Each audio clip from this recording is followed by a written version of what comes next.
में शाम का समय, बच्चे खेल रहे हैं। राजू और मीना आपस में बातें कर रहे हैं। राजू भैया, तुमने सुना?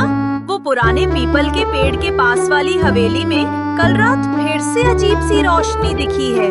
सब कहते हैं वहाँ भूत है। अरे पगली, ये सब कहानियाँ सिर्फ लोगों को डराने के लिए बनाई जाती हैं।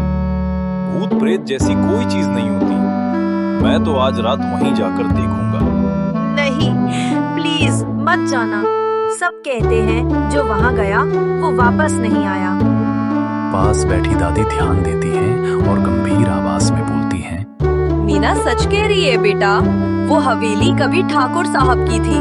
ठाकुर बहुत अमीर थे, लेकिन लालच ने उनकी जान ले ली। तब से उनकी आत्मा वहीं भटकती है। रात को वहाँ से हंसी और चिल्लाने की आवाजें आती हैं।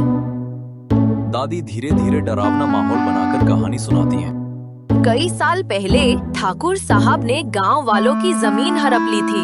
उसी हवेली में उनका खजाना छुपा है। कहते हैं ठाकुर की मौत के बाद उनकी आत्मा हर उस इंसान को सजा देती है जो हवेली में कदम रखता है। मीना घबरा जाती है।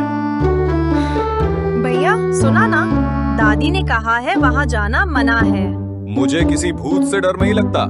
अगर हवेली में सच में खजाना है तो मैं सबसे पहले उसे देखूंगा। हवा तेज चल रही है। राजू चुपके से हवेली की ओर जा रहा है और मीना उसका पीछा करते करते। भैया रुको, मैं तुम्हें अकेले नहीं जाने दूंगी।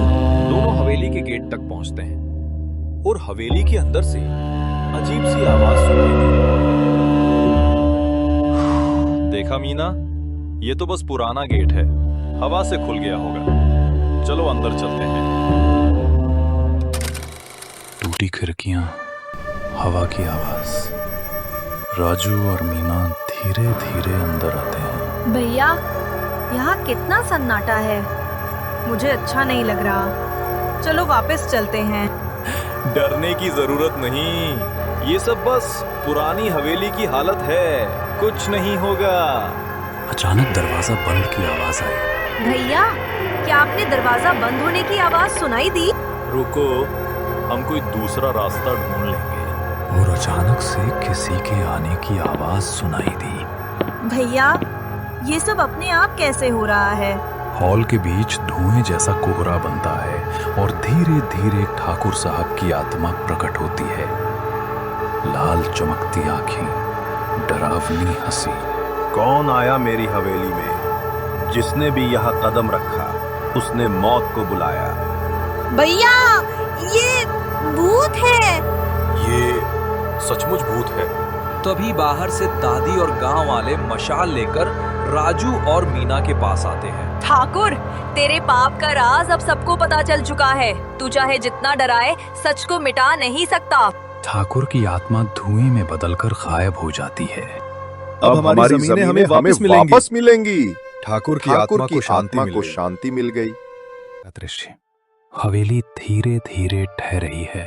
दादी, आपने सही कहा था, हमें बड़ों की बात माननी चाहिए थी। हाँ भैया, लालच और जिद हमेशा मुसीबत लाती है। याद रखना बच्चों, डर से नहीं, सच और अच्छाई से ही अंधेरा मिटता है।